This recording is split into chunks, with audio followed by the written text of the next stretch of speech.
Assalamualaikum warahmatullahi wabarakatuh. Alhamdulillahi rabbil alamin. Assalatu wassalamu ala asrafil anbiya'i wal mursalin Sayyidina wa maulana Muhammadin. Asyhadu an la ilaha illallah wa asyhadu anna Muhammadar Rasulullah. Insyaallah. Allahumma salli wa sallim wa barik wa karim azanil nabil karim. Ihdinil ladzi min jamalika wa inal ladzi fin jalalika wa innahu fin kitabika. Wa tahirin wal mujahidina amma ba'du, ibadullah wa ittaqullah. Insyaallah bersyukur kita kepada Allah dengan mengucapkan alhamdulillahi rabbil alamin atas segala karunia limpahan rahmah hidayahnya, sehingga kita dapat menjalankan amanahnya, beramal dan beribadah. InsyaAllah bertemu lagi dengan saya Guru Mursyid Syekh Nur Muhammad Buya Irwan Maulana Aqalidi Sumatera Barat, yang insyaallah dalam kandungan majelis zikir Ma'rifatullah dalam naungan Yayasan Islam Hidayatul Mubarakah Indonesia, dalam majelis Thalabul Ilmi, dalam tayangan channel kesayangan umat, yaitu channel YouTube Buya Pasaman Timur, yang mengupas tuntas tentang kerahasiaan, tentang derajat-derajat ibadah kita kepada Allah Subhanahu wa ta'ala. Karena kalau ibadah ini tidak ada nilainya, fa'kulu mimbi khairi ilmin ya'malu wa'amalahu mardudatul la tubalu. Beramal beribadah tanpa ilmu pengetahuan, maka amal ibadah ini akan dikembalikan. La tuqbalu, tidak diterima. Ingat amanah Allah. Mari kita tingkatkan daripada kualitas ibadah kita agar diijabah oleh Allah Subhanahu wa ta'ala. Tidak akan pernah kita lupakan. Marilah sama-sama kita sampaikan panjat dan puji salam kita kepada junjungan kita Nabi Allah Nabiul Akhirul Zaman Rasulullah Muhammad sallallahu alaihi wasallam. Insyaallah dengan mengkalamkan Allahumma sholli ala Sayyidina Muhammad wa ala alihi Sayyidina Muhammad. Para pemirsa, para hadirin dimanapun berada, rahimakumullah. Dalam waktu dan kesempatan yang diberikan oleh Allah, kita muliakan sangat kemudahan dari Allah untuk kita diberikan kesempatan untuk belajar. Maka kita tingkatkan kualitas diri, kualitas ibadah dalam tujuan meningkatkan iman dan takwa kita kepada Allah. Tentunya kita harus mengkaji lebih lagi tinggi pemahaman. Pemahaman yang akan dikaji, yang akan dimaksud adalah hakikat, yaitu makna. Makna inilah bahasanya Allah. Jadi kalau bahasanya Allah adalah makna, berarti Al-Quran itu adalah bahasa bermakna. Jadi kalau sudah tahu alif maknanya apa, maknanya Bapak, semuanya akan paham. Tapi kalau belum mengerti makna, karena Al-Quran tidak mengeluarkan ejaan arti, tetapi mengeluarkan makna yang akan menjadi suatu hidayah bagi kita. InsyaAllah dalam pertemuan ini saya akan berbagi ilmu dan wawasan tentang mengamalkan ma'rifat surat An-Nas. Kenapa saya bilang begitu? Kalau kodrat surat An-Nas itu kita sudah pernah mengkaji tapi kalau ma'rifatnya belum. Kenapa? Karena memang kodrat dululah awalnya. Mana zat Robnya tadi, mana sifat Robnya ini yang Al-Malik yang akan bangkit dan Ilahinas menjadi Tuhan bagi kita. Belum dikatakan kita bertuhan kalau Robnya ini yang namanya Tuhan belum maujud ke dalam diri kita, belum maujud ke dalam hak kodrat kita. Dari mana kita mengatakan Ilahinas kalau Robbinya dan Maliknya tidak ada? Kalau Robnya tidak wujud, dia tidak kuasai kita, sampai ke sehelai bulu roma kita dikuasai oleh Allah. Dan dia bisa berbahasa ke dalam jasad kita, lahir dan batin. Apa ia sudah Rob? Apakah memang dia sudah menguasai kita? Kalau menguasai kita, bagaimana wujud penguasaannya? Seperti apa kekuasaan itu? Nah, ingat, disinilah yang harus perlu kita bahas. Bagaimana menetapkan, mendirikan kekuasaan Allah pada diri kita. Apa ma'rifat yang dikandung dalam kekuatan kitab diri kita ini? An-Nas itu adalah kitab diri kita. Tapi apa ma'rifat yang dikandung? Kalau kodrat kita sudah pernah. Rabbinas, Malikinas, Ilahinas. Ini tiga ini yang paling penting. Kalau untuk mewujud pembuktiannya, maka min syarril waswasil kanas allazi yasfi sudurinas minal jinnati wan nas. Nah, ini keguguran. Gugurnya tiga sifat batil, berdiri tiga sifat yang hak.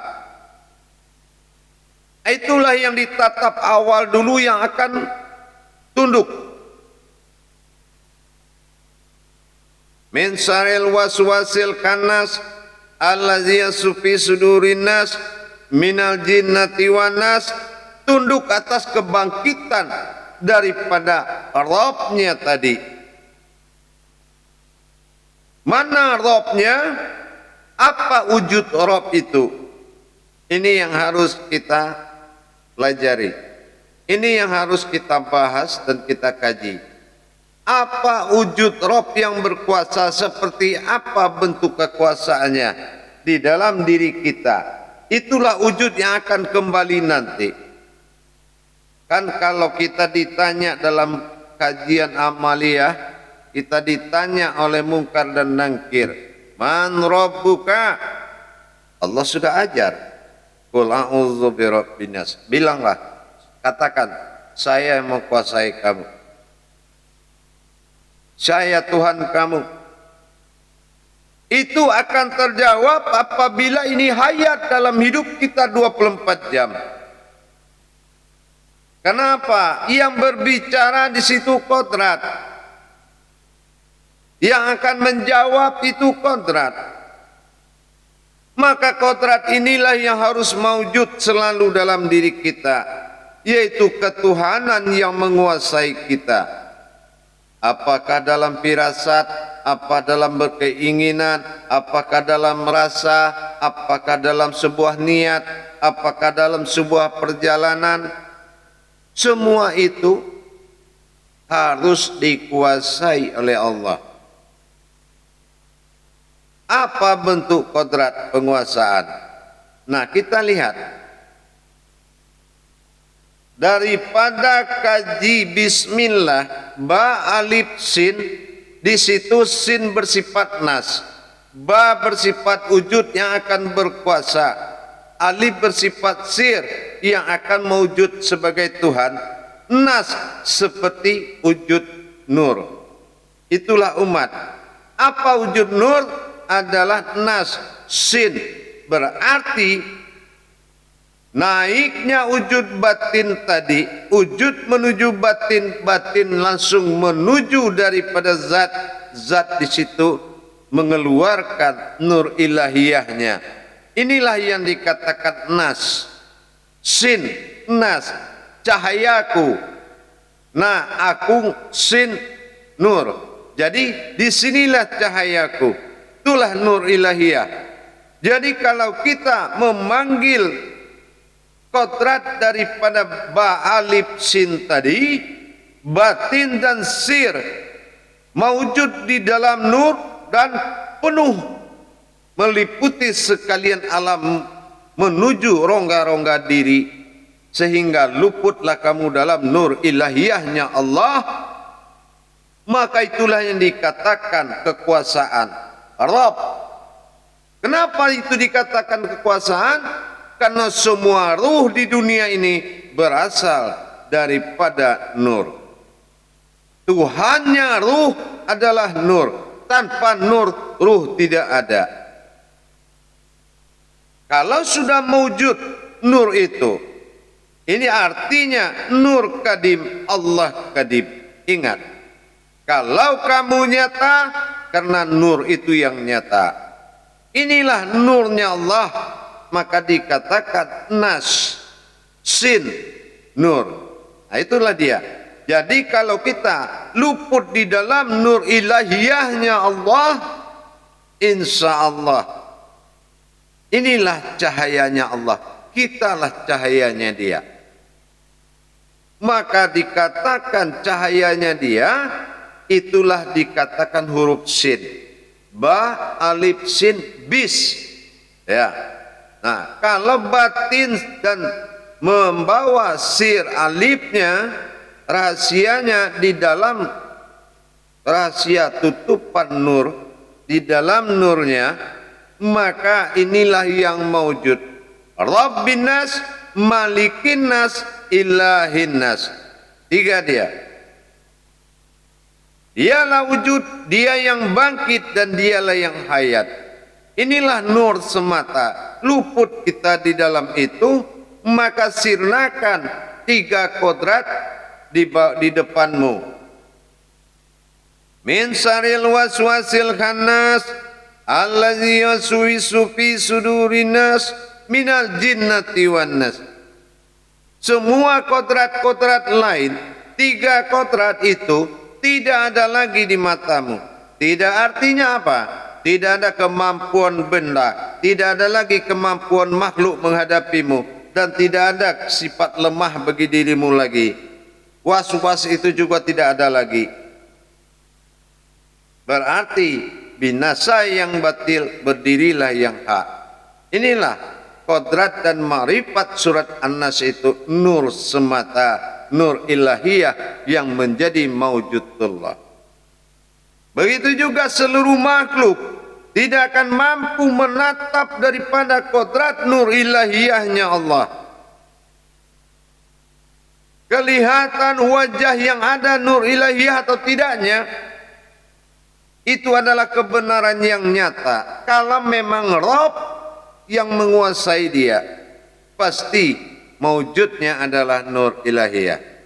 Jadi kalau kita mengamalkan surat An-Nas, luputlah kamu dalam nur semata. Dalam nur semata itu adalah wujud cahayanya dirimu sendiri. Inilah nurnya Allah. Para jemaah, para hadirin yang dirahmati Allah, sungguh luar biasa kodrat-kodrat Allah pada diri kalau kita memang mencari dan mengamalkan. Sangat suatu kerugian nyata. Sebuah kodrat Allah kita hidupkan setingkat makhluk. Ini adalah kerugian yang nyata. Wal asri innal insana lafi khusrin. Umat Muhammad itu umat yang merugi. Demi masa, sungguhnya kesempatan, masa, dia tidak tahu kesempatan itu nyata di depan dia. Dia cari guru batin, dia tidak tahu batin ada di depan dia. Dia cari orang pintar, dia tidak tahu Allah bersemayam dalam diri dia. Dia cari ilmu tingkat tinggi, dia tidak tahu kalau dia adalah umat rahasianya Allah yang tidak bisa diketahui oleh siapapun. Apa itu kurang tinggi? Makanya Ar-Rahman bilang, فَبَأَيَّ آلَاءِ رَبِّكُمَا تُكَذِّبَانِ. Tahu enggak mana nikmat apalagi yang harus kita dustakan? Ini sudah nyata semua. Apalagi nikmat yang harus dicari? Bukankah kamu nikmatnya Allah? Bukankah Allah rezeki besar? Allazina yu'minuna wa bil ghaib wa yuqimuna as-salat wa mimma razaqnahum yunfikun. Jelas sudah. Kalau kamu sudah mengerti apa yang dikatakan, yakinlah hal yang gaib, itulah hakikat. Wa yuqimuna shalat, itulah hakikat. Wa mimma razaqnahum yunfikun, itulah yunfikun, itulah hakikat.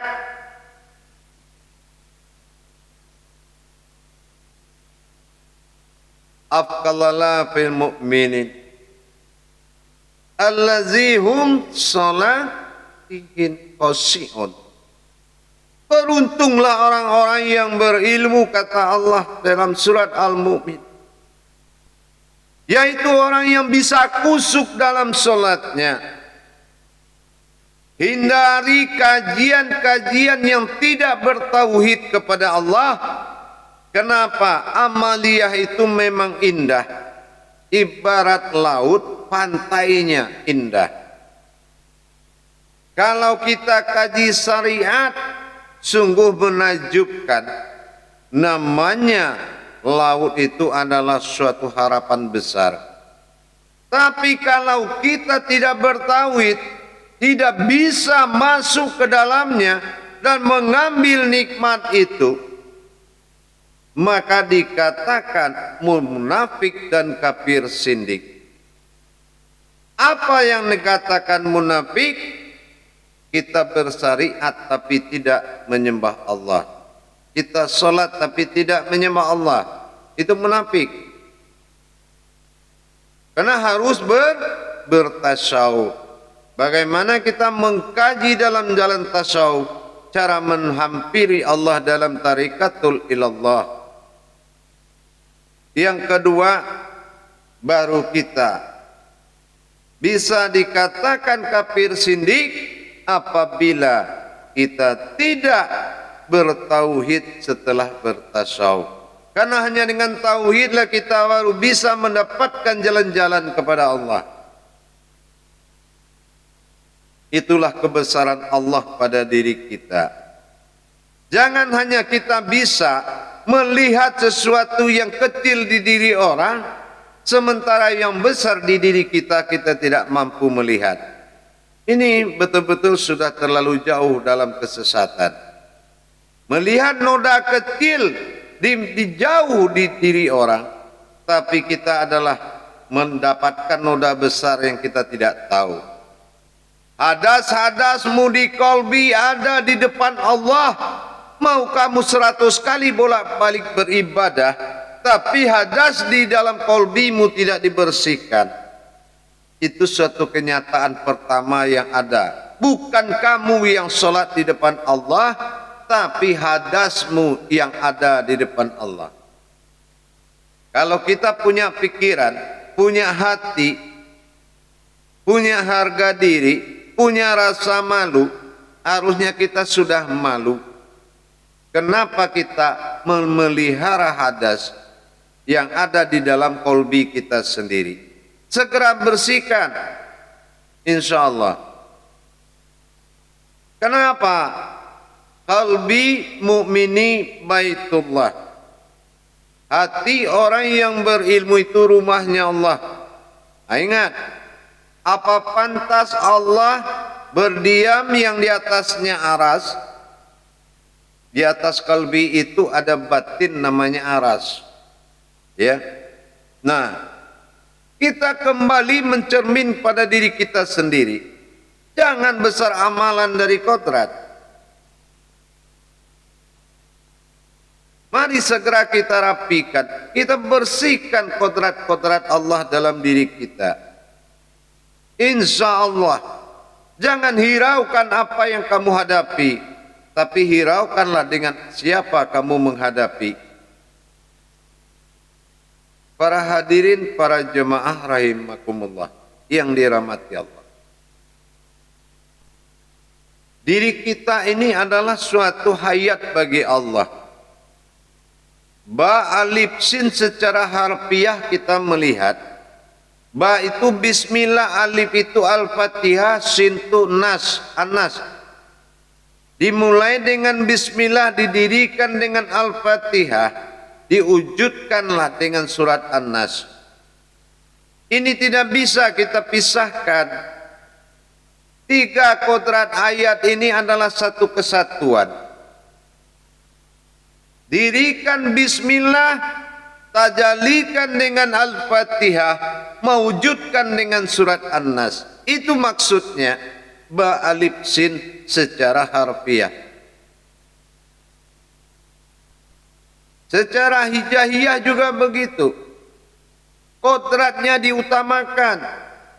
Mana ba batinnya Allah, mana alif sirnya Allah, mana nas hayatnya Allah. Dirikan fanafilah, insya Allah. Mana diri yang tidak berurat, tidak berdarah itu fana umfilah wal baqa umfilah. Dirikan diri yang fana, kekalkan diri itu. Itu perintah hakikatnya Allah. Kalau sudah itu semua di dalam, berarti ayan kerajiah yang terlihat, ayan sabitah nama yang di dalam. Wujud di dalam, mewujud di luar.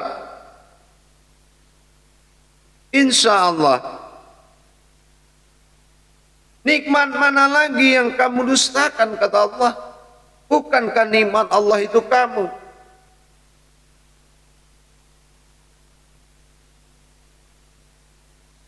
Para hadirin, para jemaah, para hamba Allah yang dimuliakan Allah. Mari kita melihat ke dalam lagi. Untuk apa kita kejar semua ibadah? Jangan paksakan dirimu dalam agama ini, tapi belajarlah kamu dengan benar. Kamu lihat contoh-contoh yang sudah-sudah. Allahumma sholli ala sayyidina Muhammad. Bukan kita menyebut orang lain, tetapi untuk pembelajaran. Sangat banyak orang yang memaksakan dan menghalalkan diri akan jatuh dengan kehinaan. Kenapa?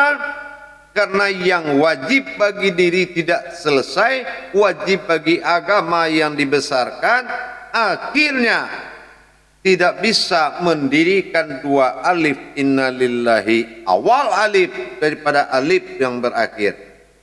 Sir, alif tenggelam dalam bismillah. Aftar, alif nyata dalam Al-Quran. Ini sifat zahir Allah dan batin Allah yang akan mewujud dan menjadi wujud bagi dirimu. Kenapa tidak dituntaskan? Awalul wajibin alal insani huwa maififatul illahi biistigoni. Pertama-tama yang wajib bagi umat itu adalah mengenal Tuhannya dengan seyakin-yakinnya. Atau dikatakan afdalu zikri fa'alamannahu la ilaha illallah.